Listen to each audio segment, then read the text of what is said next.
All right, Rob, the way we start this out is with that third step prayer on page 63, sir, if you wouldn't mind. Okay. Hi, everybody. My name is Rob K. I'm a recovered alcoholic. This is the third step prayer, and as Leo said on page 63 of your big book, God, I offer myself to thee, to build with me and do with me as thou wilt. Relieve me of the bondage of self, that I may better do thy will. Take away my difficulties, that victory over them may bear witness to those I would help of thy power, thy love, and thy way of life. May I do thy will always. All right. Thank you, Rob. Okay, we are on Bill's story and page 5, and there is one of those paragraphs that I think is near and dear to almost everybody that is an alcoholic's heart, and that is at the very top of the page. So I think that's where we're going to start today. Perfect. Liquor ceased to be a luxury. It became a necessity. Bathtub gin, 2 bottles a day and often 3, got to be routine. Sometimes a small deal would net a few $100s, and I would pay my bills at the bars and delicatessens. This went on endlessly, and I began to waken very early in the morning, shaking violently. A tumbler full of gin, followed by half a dozen bottles of beer, would be required if I were to eat any breakfast. Nevertheless, I still thought I could control the situation, and there were periods of sobriety which renewed my wife's hopes. Okay, so we've talked about this, but there's a couple of things I want to highlight here. And one is the one like the big white elephant that's in the middle of the room, and that is liquor ceased to be a luxury. No longer was Bill enjoying his drinking, and everybody that is to a person that is a real alcoholic here has some experience with that feeling and that necessity to have alcohol just to function. And beyond that, not only was it a necessity to function in life, but look at his priorities. Anytime he got any money at all, he went straight to the bars and delicatessens and paid off his bills there so that he could continue his habit of drinking and getting that alcohol into his system. But on the same note, with all of that going on, every day that he got up, he's shaking violently. And I can attest to the fact that I lived with a tremor that I thought was something else for years, and masked the symptoms of that tremor with medication. And what I found out is that was my withdrawal symptoms from alcohol, and that shaking is something that I remember all too well. Point being here is that, you know, in all of that, there were times, whether it be a day, a week, a month, for Bill, that he thought he could still control the situation, control his drinking, stop for certain periods of time. Obviously, every time was a break for the people around him, including his wife, as is noted here. We also have friends and family that, you know, if nothing else, whether they believed it or not, and most, I'll tell you, didn't believe that it would, you know, you were on your way to recovery. But point being is if you were able to stop for a week, it was just kind of like a commercial break, if you will, with regard to all of the debacles, the language, the issues, and all of the problems that you caused. People took advantage of those breaks, and yeah, maybe a little bit of hope, but you know, these times are what we have come to know, and I'll just throw it out there, is either the dry drunk or kind of white knuckling it through those periods. Bill at this point has not found a higher power. He has not found that inner strength, and at this point in time is basically just coming off a debacle, making a promise, holding on to that promise for as long as he possibly can, and then boom, right back into it. And each time he jumps back in, I can promise you that it just got worse and worse. So great paragraph here. The big note here is just liquor ceased to be a luxury. It became a necessity. And this is a progression of alcoholism, and that lack of choice anymore in your ability to to stop drinking has completely left you, and nothing's going to help but something outside of you and that higher power. Rob? Excellent, Leo. I just want to bring into focus again for everybody that prohibition was January 1920 to December 1933. So this is taking place in this time. So when Bill talks about bathtub gin, he's not fooling. People made bathtub I'm sorry, they did make gin in their bathtubs, in their homes. So a lot of times you didn't know what you were getting, what proof you were getting in the alcohol. So it could be very, very dangerous. I always think of it's moonshine. People are making this stuff. And as Leo pointed out, I still thought I could control the situation, the great obsession. I can control and enjoy my drinking, the craziness. Gradually, things got worse. The house was taken over by the mortgage holder. My mother-in-law died. My wife and father-in-law became ill. Then I got a promising business opportunity. Stocks were at the low point of 1932, and I had somehow formed a group to buy, was to share generously in the profits. Then I went on a prodigious bender, and that chance vanished. Yeah. Excuse me. So a couple of things here. First of all, he's, things around him are starting to fail, and gradually things got worse. So what we're watching and witnessing is what we've come to know as that bottom, the bottom getting deeper and deeper. And in Bill's case, at this point, the house is being taken over by the mortgage company.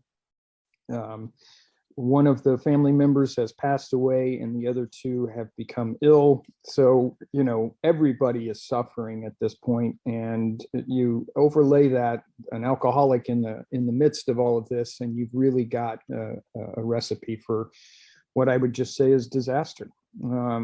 At the same time, Bill's ability to go out and, form a consortium of people, a little group that wants to invest in some stocks that he has done probably at least some research on. As we all know, Bill is good at the research of companies and being able to pick out certain opportunities. And then at the same time, here he is, even things are going good, at least they're going better, I'll say, instead of good. He turns around and goes on a prodigious bender. Basically, the chance vanishes, and the prodigious is just another word for big.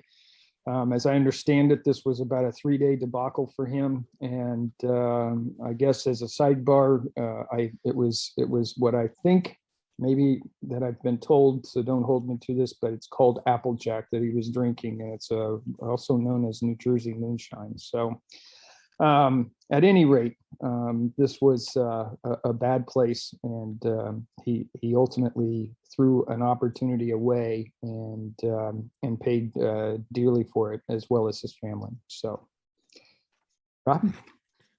I woke up. This had to be stopped. I saw I could not take so much as one drink. I was through forever. Before then, I'd written lots of sweet promises, but my wife happily observed that this time I meant business, and so I did. Shortly afterwards, I came home drunk. There had been no fight. Where had been my high resolve? I simply didn't know. It hadn't even come to mind. Someone had pushed a drink my way, and I'd taken it. Was I crazy? I began to wonder, for such an appalling lack of perspective seemed near being just that. Yeah, so there's a couple of things to note in here. He's, finally acknowledging and recognizing that he's got a problem. However, he also demonstrates that he's completely powerless, no matter how many times he promises his wife that he's going to stop. He doesn't have that ability anymore. The liquor is now a necessity. He lacks he's trying to work from his own willpower, kind of fixing self with self, and it's just not working. Now, the thing I think is really important is he actually doesn't want to drink at this point. He really wants to stop. However, and in his way, where had been my high resolve, he's baffled in regards to his inability to be able to not drink. And when he says, was I crazy? He's just demonstrating at that point that insanity that he is suffering from. And in that case, it's just a baffling situation for him. He's desperate to stop. He can't stop. He's baffled by the whole thing. And in the end, he's basically thinking of, what is going on. And that insanity is really well entrenched and has taken over Bill.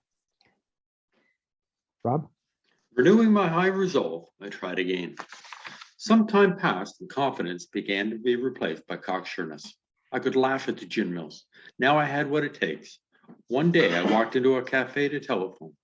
In no time, I was beating on the bar, asking myself how it happened.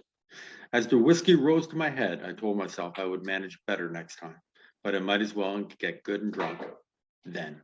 And I did. And here's how many times, and I know that when I would get a couple of days under my belt, maybe even a week, all of a sudden my confidence would shoot through the roof, and I would just have this overconfidence, this kind of cocksuredness. And I would go around and excuse me, one of the things I suffered from at that point is I desperately wanted people to notice. I wanted them to see that I have got a week under my belt, and that week, surely you could forgive me for all of my transgressions of the past. I mean, I don't know how many times I was frustrated with others because they would just look at me and they would say, we've been here 100 times before. You've done this in the past. Nothing has changed at this point, except for the fact that you're on another one of those times where you're just not drinking. But we can tell you're not doing any better at all. And not only that, but 1 week is not going to erase years and years of your transgressions while you were drinking. And not only that, here he is again. He's continually baffled by it. Told myself I'd manage better next time. And however, he's decided that since he's already drinking, he might as well get good and drunk, and he did. He just gives up. He lets the allergy take hold at this point. And I think an important point here is Bill doesn't understand alcoholism at this point. All he knows is that he has to drink. He tries to stop, but he can't. He's baffled by all of that. Once he starts drinking, his resolve is gone, and he just lets the allergy, take effect, which is what all of us have. And he drinks until he's good and drunk, and at that point, there it is with people, around him, including his wife, are like, here we go again. We've been here before. Rob? Earlier we've read about, his wife believed him now that he really meant business. And that was because he wrote that he had quit drinking in his Bible. In the family Bible, he wrote it. His high resolve, it's how many times have we been in the same situation where we're baffled? Just don't know why we did it again. What happened? Where it be my high resolve? Where it be my willpower? That self-knowledge that failed me once more. The remorse, horror, and hopelessness of the next morning are unforgettable. The courage to do battle was not there. My brain raced uncontrollably, and there was a terrible sense of impending calamity. I hardly dared cross the street, lest I collapse and be run down by an early morning truck, for it was scarcely daylight. An all-night place supplied me with a dozen glasses of ale. My writhing nerves were stilled at last. A morning paper told me the market had gone to hell again. Well, so had I. The market would recover, but I wouldn't. That was a hard thought. Should I kill myself? No, not now. Then a mental fog settled down. Gin would fix that. So 2 bottles and oblivion. Absolutely. Yeah. So remorse, horror, and hopelessness. I got to a point, and I'm sure that a lot of you can relate to this. The first drink that I would take, I started feeling that guilt, the remorse, and the regret. I knew that there was no way that I could control my drinking, and here I was drinking, and I knew that what was going to follow, even if I didn't at that point initially at that moment start something, the fact is, my transgressions in the past had caused so many problems that immediately my wife, and I'll use that as an example, was immediately on the defense, and she was there to protect herself. And so I didn't even have to wait until the next morning, where the remorse and the horror and the hopelessness of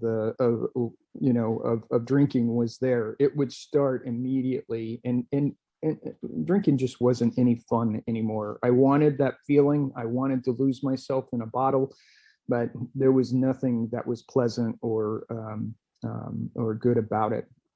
And the courage to do battle just wasn't there. I mean, he's really in a bad place.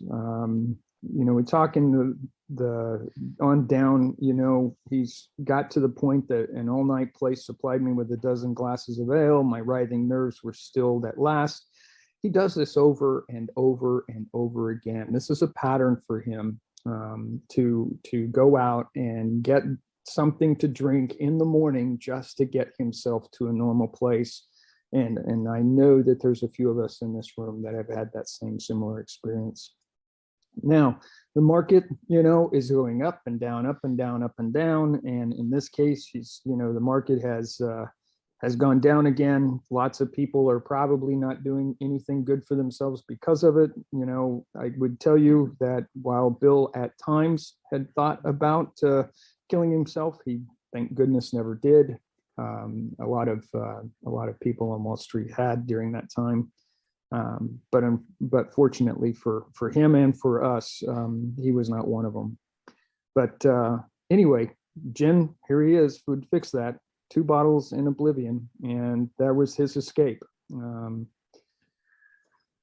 He wasn't drinking at all for fun. There was no fun left in him at all. This is just a matter of trying to get to what he feels like is a sense of normalcy so that he can function. Rob? Leah, it's so sad because an awful lot of alcoholics, they have no solution. They don't see any way out.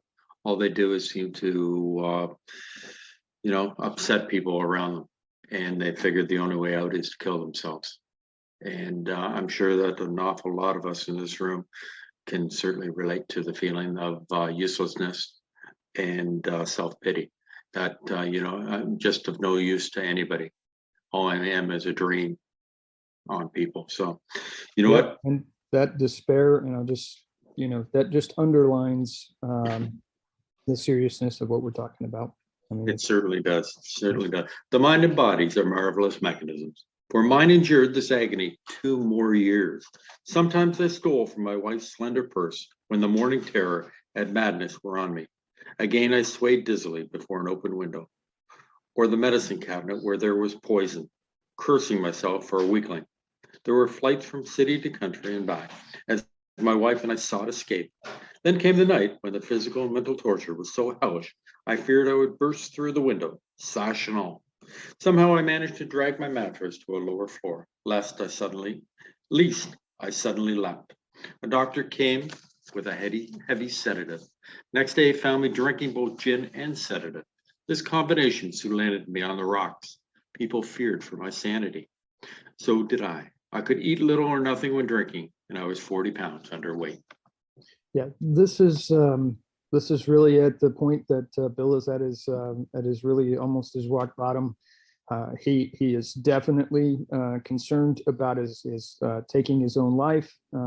People around him are in a position where they think that he's going to die no matter what.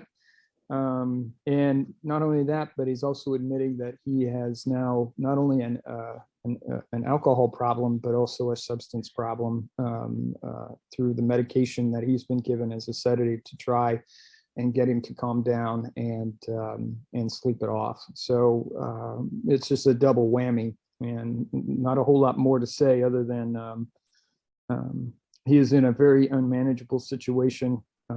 Thoughts of suicide are there, and I would just say he's really hitting his rock bottom. Rob? My brother-in-law is a physician, and through his kindness and that of my mother, I was placed in a nationally known hospital for the mental and physical rehabilitation of alcoholics. Under the so-called belladonna treatment, my brain cleared. Hydrotherapy and mild exercise helped much. Best of all, I met a kind doctor who explained that though certainly selfish and foolish, I've been seriously ill bodily and mentally. You know, a couple of things here real quick. First of all, this is his first time to go into um, um, a hospital for his alcoholism. He does mention the mental and physical rehabilitation that he's going to go through, and certainly the removing of alcohol from his system over a period of time is going to show some real improvement. And not to mention the types of therapies that they had back then, as well as what they sometimes in fact do now with the physical exercise, good food, and the like over a 2 to 4 week period of time. You're certainly going to improve, and things around you are going to start to clear up, and certainly you're going to start seeing improvements. But I think you'll see that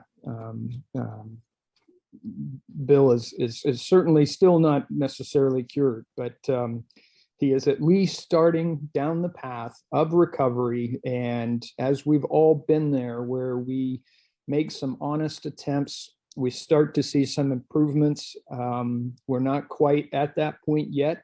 We haven't learned everything about alcoholism. We haven't realized what our role in that is. And we certainly haven't found that inner strength yet and that higher power. And but the good news is that and I'll say this for myself, mine the latter part of my time before I actually became sober and recovered was fraught with the 1 monthers. I did a couple of 1 monthers before I finally convinced myself that I needed to release any and all attempts that I had at trying to recover on my own by myself. I needed help. So at least in this regard, he's getting a taste of what it is to be recovered, and that feeling of release and kind of that relief, if you will, that's going to come with not drinking. Not quite there yet, but he's starting to learn it. So this is Bill's first treatment, and it's 1933. The incredible Dr. Silkworth, of course, is that doctor. I think we all know that. It relieved me somewhat to learn that in alcoholics, the will is amazingly weakened when it comes to combating liquor, though it often remains strong in other respects. My incredible behavior in the face of a desperate desire to stop was explained. Understanding myself now, I fared forth in high hope. For 3 or 4 months, the goose hung high. I went to town regularly and even made a little money. Surely this was the answer to self-knowledge. So here's what is it. This is a normal progression. It is an improvement, but at the same time, in these rehabilitation facilities and places, there is a lot of trying to find yourself, learning about yourself, and certainly the removal of alcohol, the physical exercise, the nutrition, and the discussions and everything. They have all positive effects on the person, but they just haven't gotten quite to that step just yet. But at the same time, it's good. But a couple of notes. One is that he's still a little baffled as to why he can't overcome this when he is so good in business, investing, and stocks. Certainly I should be able to fix this. And I can tell you, as a person, overcoming some personal fears, and then just the arduous task of learning to fly a helicopter and doing that as a career in the Marine Corps, and being lucky enough to make it a successful career. I was a lot of times thinking to myself, how the heck can I actually go and do something like that, which is one of the biggest challenges of my life, and yet here I couldn't actually stop drinking. And I kept thinking, certainly I should be able to do this. Well, he's experiencing some of the same thing here in regards to, why is it that he can't stop drinking? Obviously, he's powerless, but he's just not quite there yet. At the same time, and I always like this, and we just came off of Christmas, so I know this is just as a sidebar, but and the goose hung high.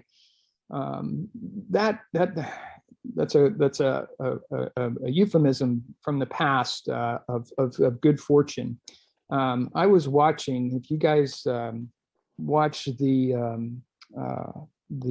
Christmas Carol with George C. Scott in it, there is a scene where he is walking down the street, and on the left side of the screen, sure enough, there's a butcher, and there is this rack that goes up to 2 stories high, and they've got geese that are hanging on this rack that's 2 stories high, and immediately I saw that for the first time. It's one of those things that I've watched probably, I don't know, I probably watched that show with George C. Scott half a dozen times in my life, but nonetheless, there it was. The goose was hanging high, and I had to smile because I had actually seen, what they were talking about compared to what the euphemism was. So it was a big deal for people to have a goose at Christmas, and when you have them hanging high like that, that's to show some good fortune. So I know that's kind of getting off topic, but I have seen it actually in a show where they actually did that. So anyway, Rob, sorry about that. Oh, no problem. But it was not, for the frightful day came when I drank once more. The curve of my declining moral and bodily health fell off like a ski jump. After a time, I returned to the hospital. This was the finish, the curtain, it seemed to me. My weary and despairing wife was informed that it would all end with heart failure during delirium tremens, or I would develop a wet brain, perhaps within a year. She would soon have to give me over to the undertaker or the asylum. Yeah, so a couple of just real quick things here. First, he's relapsed. His self-will, as we all know, always fails when you don't have that higher power and that inner strength that comes with that. This is the second time he's gone to the hospital, and they're basically telling her that this is it. If he doesn't recover from this, there's not much hope, and it's going to end with heart failure or a wet brain. Interestingly enough, they still use the term wet brain in medical circles, but I would just tell you that Bill is in bad shape at this point, really bad.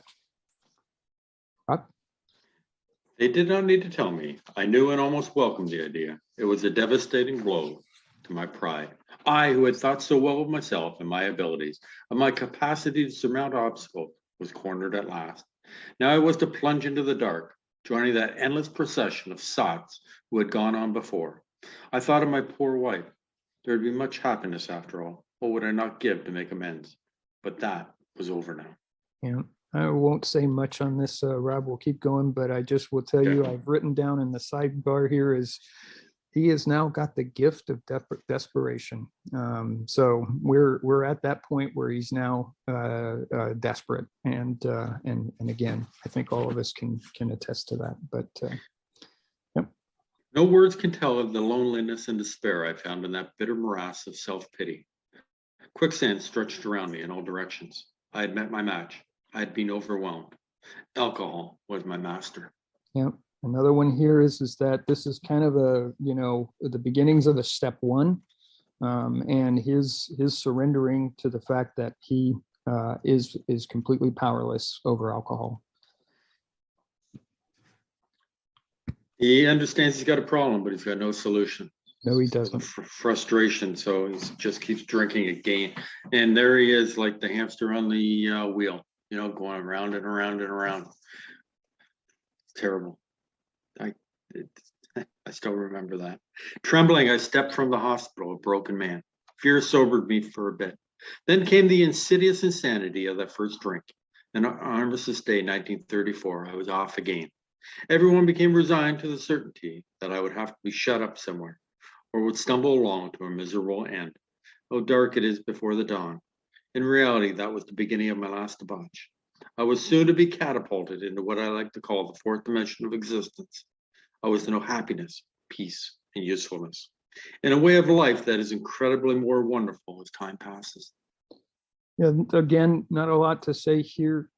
He has relapsed again, and the fear had sobered him for a bit, but it's that insanity takes over, the malady of the mind. And again, he doesn't quite have it yet, but there is a glimmer of hope here, and he starts to actually turn the corner slightly. But I think you can all see kind of what's going on with Bill's story is his, kind of start with things are fine, and then his slow decline, the progression of the disease and hitting rock bottom.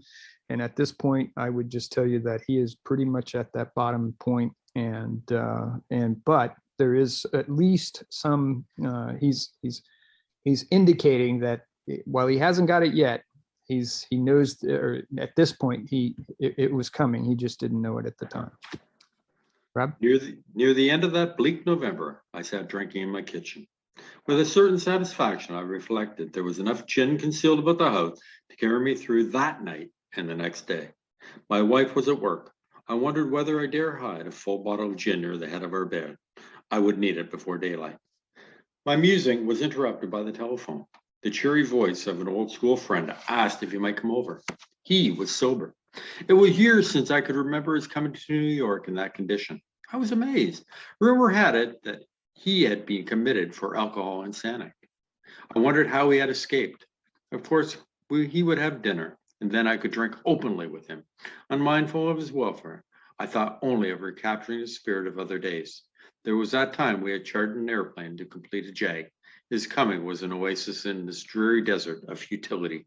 The very thing, an oasis. Drinkers are like that. Yeah, that's a birds of a feather kind of feeling and comment. What he's admitting to here is how lonely it has become. He's drinking by himself. I can attest to the hiding of alcohol. It became a hallmark of mine. I would put things in. The garage was my favorite place, and I could hide things in a number of different places. And here I was, if I was drinking at the time, I would have another drink somewhere else, and it would be hidden behind the refrigerator, or it would be hidden, in some manner or fashion. I had it hidden. On top of that, if I wasn't drinking, then I was drinking, and here I was thinking that nobody knows, but they knew. And I'm embarrassed to say that of all the things that I thought, one of the things that I did, and I should apologize the most, was to not give the credit to people in their intelligence and their ability to know that I was drinking. My thinking that they were ignorant to that is really not a very good thing. And that's one of the things that I do when I go back to people, especially if it's a lighter amend.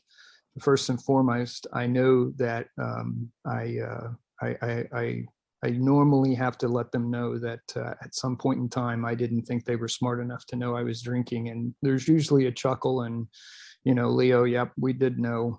And there is a genuine apology for thinking so little of all these people around me. So on top of that, and I'll end it with this is Ebby. And we all know Ebby very well at this point. So, well, we're getting introduced to Ebby at this point, but I'm saying at this point, most of us have heard the word or the name Ebby, and that's who it is. But again, I'll go back to the birds of a feather. He's looking forward to having somebody to drink with and to get drunk with. Rob? Okay. Ebby, incredible figure in AA, and Ebby was going to be locked up for alcoholic insanity, but two people from the Oxford group, Roland Hazard and Seabrook Graves, came and took him away from the judge and said, "Judge, we have a solution for Ebby," and Ebby was ready for that solution, and now he's going to bring it to Bill. So the door opened, and he stood there, fresh-skinned and glowing. There was something about his eyes. He was inexplicably different. What had happened? I pushed a drink across the table. He refused it. Disappointed but curious, I wondered what had got into the fellow. He wasn't himself. "Come, what's all this about?" I queried. He looked straight at me, simply but smilingly. He said, "I've got religion." I was aghast. So that was it. Last summer, an alcohol crackpot. Now I suspected a little cracked about religion. He had that starry-eyed look. Yes, the old boy was on fire, all right. But bless his heart, let him rant. Besides, my gin would last longer than his preaching. Absolutely. Ebby here is coming in. He's been sober for a couple of months at this point. And obviously, again, the lack of alcohol, no doubt, better nutrition, and at the same time, Ebby has been able to find that higher power, and he's really tapped into that inner strength, and that has been able to sustain him over a period of time. Which, in all cases, if you truly do get that inner strength and that higher power, and you can let go and shoulder to shoulder partner with that higher power and everything, that sustainment can last a lifetime. In this case, he's got 2 months of sobriety, and obviously it's different. Now he's carrying the message, which is what we've now become known as the Step 12 to others, and this is his attempt to get Bill sober, and get him on his way of being recovered. Rob? One of the great things about this is that Ebby, as Leo said, had 2 months sobriety. He came to Bill. He came to carry the message. Nowhere in this book does it say you have to wait a year to carry this message. Ebby, 72 days, 2 months, and he's carrying the message to another suffering alcoholic. Please, but he did no ranting. In a matter of fact way, he told how 2 men had appeared in court, persuading the judge to suspend his commitment. They had told of a simple religious idea and a practical program of action. That was 2 months ago, and the result was self-evident. It worked. He had come to pass his experience along to me, if I cared to have it. I was shocked, but What's that word? That 1 2-letter word there? If. Yep. If I cared to have it. I was shocked, but interested. Certainly I was interested. I had to be, for I was hopeless. Yep, we'll keep going, Rob. This is okay. He talked for hours. Childhood memories rose before me. I could almost hear the sound of the preacher's voice as I sat on still Sundays, way over there on the hillside. There was that proffered temperance pledge I never signed. My grandfather's good-natured contempt of some church folk and their doings.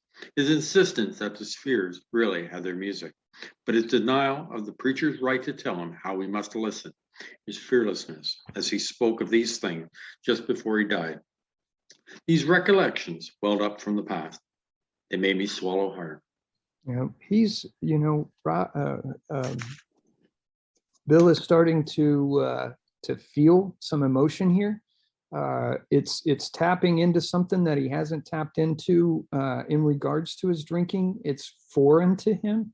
I mean, this whole idea of, in this case, religion and his, what we're finding out is some of the things that he had objected to, his position where he didn't see this as being worthy of his ability to stop drinking and tapping into this power that we're going to find out about. But nonetheless, what he's starting to do is he's starting to see some of the things that is in his past that caused him to be objectionable to religion in some manner or fashion, maybe not completely, but in some manner or fashion. But his rejection of this whole idea of what we'll come to know as the higher power, just because of his ignorance and tying church religion to the spiritual nature of Alcoholics Anonymous.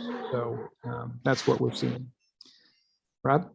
That wartime day in old Winchester Cathedral came back again. I had always believed in a power greater than myself. I had often pondered these things. I was not an atheist. Few people really are. But that means blind faith in the strange proposition that this universe originated in a cipher and aimlessly rushes nowhere. My intellectual heroes, the chemists, the astronomers, even the evolutionists, suggested vast laws and forces at work. Despite contrary indications, I had little doubt that a mighty purpose and rhythm underlie all. How could there be so much of precise and immutable law and no intelligence? I simply had to believe in the spirit of the universe, who knew neither time nor limitation, but that was as far as I'd gone.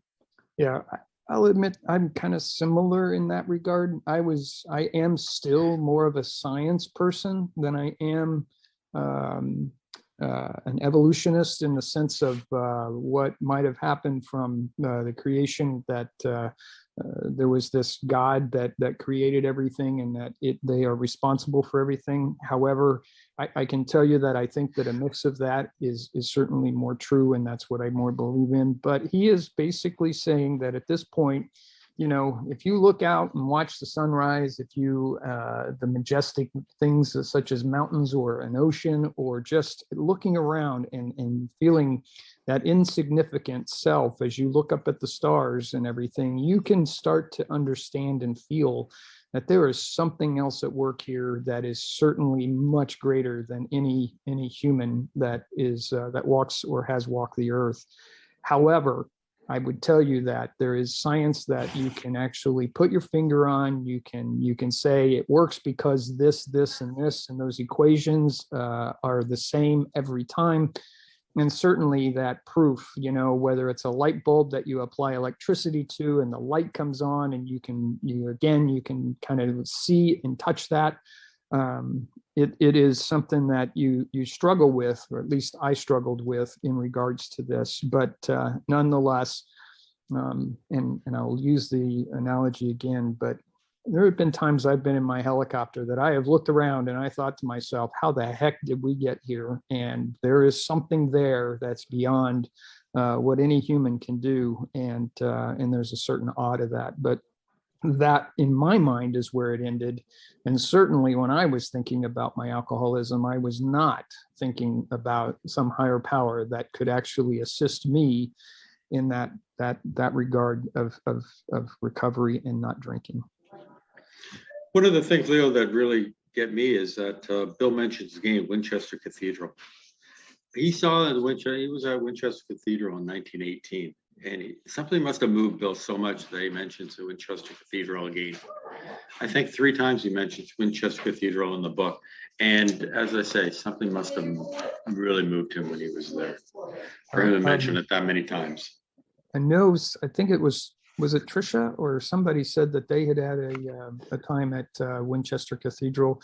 I got to say that I've been to Europe, and some of those cathedrals are something else. And there is a feeling when you walk in of this the majestic kind of, oh my gosh, and that closeness to something other than human is palpable in those places. So maybe that's something that is just stuck with him, much like that. That's about as best I could tell you.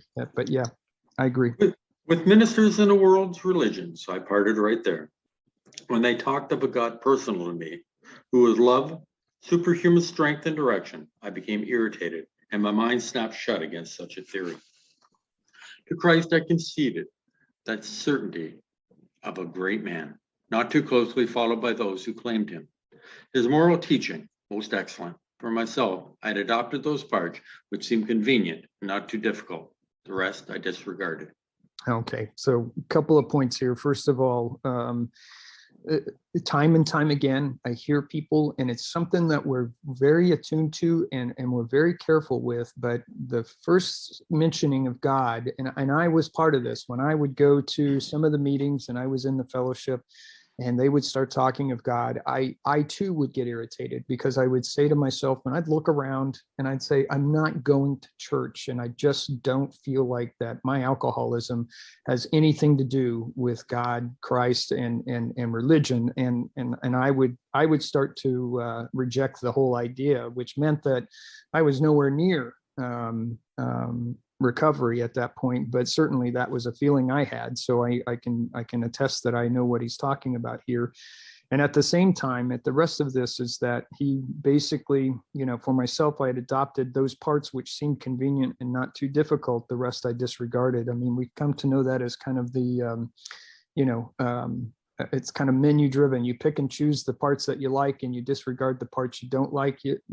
That's not the way it works. And for those that try that, they're going to be doomed to some level of failure. And until they realize that you kind of have to take the whole thing in order to be able to realize everything. Rob? The wars which had been fought, the burnings and chicanery that religious dispute had facilitated made me sick. I honestly doubted whether, on balance, the religions of mankind had done any good. Judging from what I had seen in Europe and since, the power of God in human affairs was negligible. The brotherhood of man, a grim jest. If there was a devil, he seemed the boss universal, and he certainly had me. Certainly so. All I'll do is just say, personally, see if you were at this point and how you felt with regard to what Bill is talking about at this point. He is demonstrating what a lot of us deal with, and that is that rejection of higher power.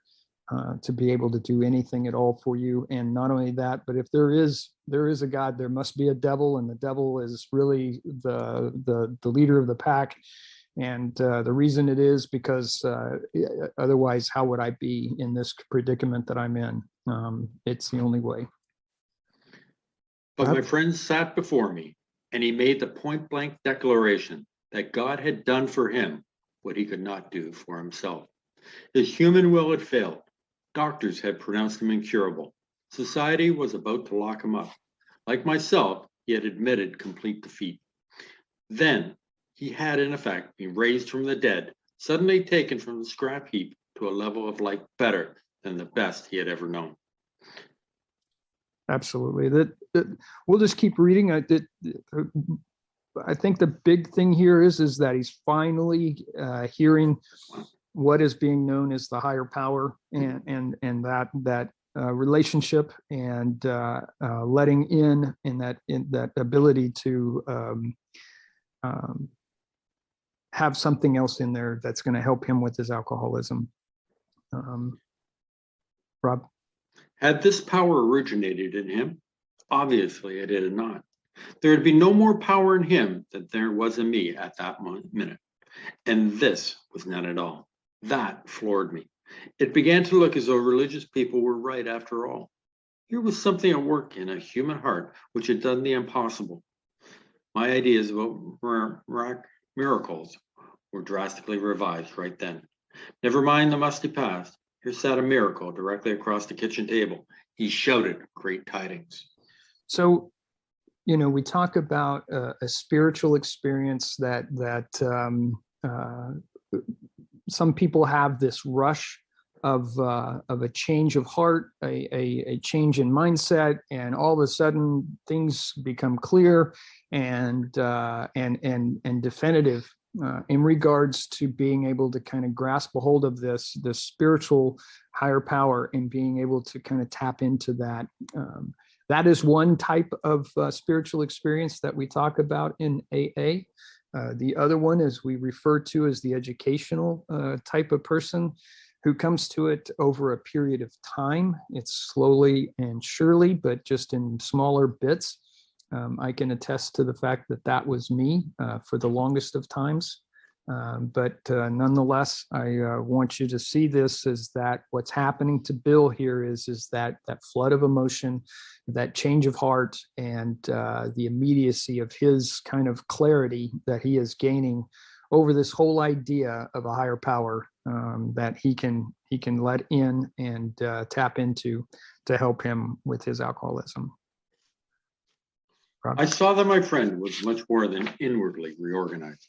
He was on a different footing. His roots grasped new soil. Despite the living example of my friend, there remained in me the vestiges of my old prejudice.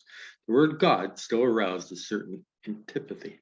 When the thought was expressed that there might be a God personal to me, this feeling was intensified. I didn't like the idea. I could go for such conceptions as creative intelligence, universal mind, or spirit of nature, but I resisted the thought of a czar of the heavens. However loving his sway might be, I have since talked with scores of men who felt the same way. Sure, and I think, well, go ahead, Rob. My friend suggested what then seemed a novel idea. He said, why don't you choose your own conception of God? Okay, so couple of things. There's a lot of thinking going on right now, almost too much thinking, I would say. This is the message from the doctor's opinion that this has both depth and weight. And what I mean by that is that, here he is basically admitting to his conception of things, and then losing that and having a whole brand new conception. And, step 2 is, why don't you choose your own conception of God? That's really what we're kind of trying to get to the crux at here. And wow, I mean, that in and of itself, probably one sentence that can change at least your thinking enough so that you can put down the sword and the shield, if you will. I kind of use that as my own analogy of basically fighting this whole idea of God or a higher power. And being able to choose your own conception of that is certainly something that got me on my path. Rob? That statement hit me hard. It melted the icy intellectual mountain in whose shadow I had lived and shivered many years. I stood in the sunlight at last. It was only a matter of being willing to believe in a power greater than myself. Nothing more was required of me to make my beginning. I saw that growth could start from that point. Upon a foundation of complete willingness, I might build what I saw in my friend. Would I have it? Of course I would. Okay, so really that the couple of statements here, it was only a matter of being willing to believe in a power greater than myself. Nothing more was required of me to make my beginning. And I think that sometimes that gets lost in translation with regard to AA. A lot of people say that you've got to accept this, conception of God. I think that there's this interpretation, and the bottom line is even I have to remind myself that really at this point, and when you're working with a newcomer to the program, the idea that it's only a matter of being willing. It's only a matter of being willing to believe in a power greater than myself. Nothing more was required of me to make my beginning. Okay. You don't have to be hook, line, and sinker, all taken by this in order to be successful. It's a matter of, baby steps. And if you're willing to believe in a power greater than yourself, then you're on your way. And then we'll finish up on this part is really what, would I have it? Of course I would. Well, that's basically step 3. So right now, what we've seen here in the last couple of pages is Bill's step 1, his step 2, and his step 3 as he's doing it. And recognize this is all happening in one evening in front of Ebby while Bill is still drinking. Okay, so that's another misnomer and a misconception here, and that is that a lot of people say, well, if you're still drinking, I'm not going to work with you. How many people have been lost by that approach? And I certainly know, and I'll tell you, my first sponsor, while great, and I attribute part of getting me into the book and getting me started and everything, made a declaration right off at the very beginning. And I can still remember him looking at me and saying, he said, if you take but he goes, I'll work with you. This is what we're going to do. He kind of outlined everything, but one of his declarations is if you're still drinking, I can't work with you. And if you're going to drink, I'm not going to work with you. I mean, it was kind of that ultimatum. And here I was, trying to stop drinking, trying to go through the program. And here I was being given, what is, without having tapped into a higher power at that point, that was an impossibility. So I was already doomed to failure with regard to working with my first sponsor because of that. But at any rate, I just want to bring that up. A willingness to believe is all that's required. Rob? Okay. Thus was I convinced that God is concerned with us humans when we want him enough. At long last I saw, I felt, I believed. Scales of pride and prejudice fell from my eyes. A new world came into view. The real significance of my experience in the cathedral burst upon me. For a brief moment, I had needed and wanted God. There had been a humble willingness to have him with me, and he came. But soon the sense of his presence has been blotted out by worldly clamors, mostly those within myself. And so it had been ever since. how blind I had been. Okay. So a couple of things here is he's finally getting some humility, I think is an important point to note at this point. He's waking up, his eyes are opened, he is willing to believe, and he is not only willing to believe, but his conception of a higher power and or God is starting to completely change. A whole new world came into view. And the experience in the cathedral burst upon me. Okay, so again, he had some spiritual experience that he had at Winchester Cathedral that had actually just overwhelmed and came back to him. One of the best scenes on this is that I don't know if you remember the Disney movie Ratatouille, if you've seen that, and where the food critic takes the first bite of ratatouille and he's immediately taken back to his childhood and his mom in this country kitchen and that type of thing. I think that is a similar type of idea where, you know, as soon as it kind of gets into his head, he is immediately taken back to this experience and this spiritual experience he had in that cathedral. But I just use that as something that I think is really an analogy to all of this, and this awareness of just how blind he had been. This big mountain that had been in front of him that was insurmountable is now gone, and he is having a spiritual experience like he had never had before. And all of a sudden now things are coming into view for him and his ability to stop drinking. All right, we're going to stop there at this point. We're just at the very beginning of his third time in treatment. I'm going to ask our friend Bill if he would like to add a few words. Yeah, hi, this is Bill, alcoholic from New Jersey. Thanks a lot, Leo. Thanks, Rob. You did a good job. It's a pleasure to listen to you. Yeah, Bill's story has so much stuff in it. I mean, it's got everything in it. It's got the drunkalog. It's got the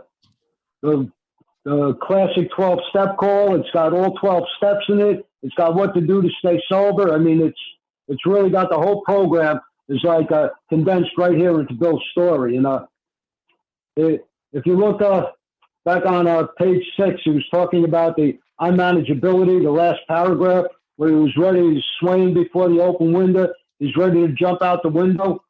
Well, if you go all the way back to page 4, it says that he saw the people jumping from the towers of high finance, and that disgusted him. He was disgusted when he saw people jumping to their deaths. And now, 2 pages later, he's at the point where he's ready to jump. This is the progression of alcoholism. This is what it's doing to him. This is showing you the mindset that this man was in at this point. You know, then it talks about on page 8, it talks about what we consider Bill's first step. It says, alcohol was my master. That's considered Bill doing the first step.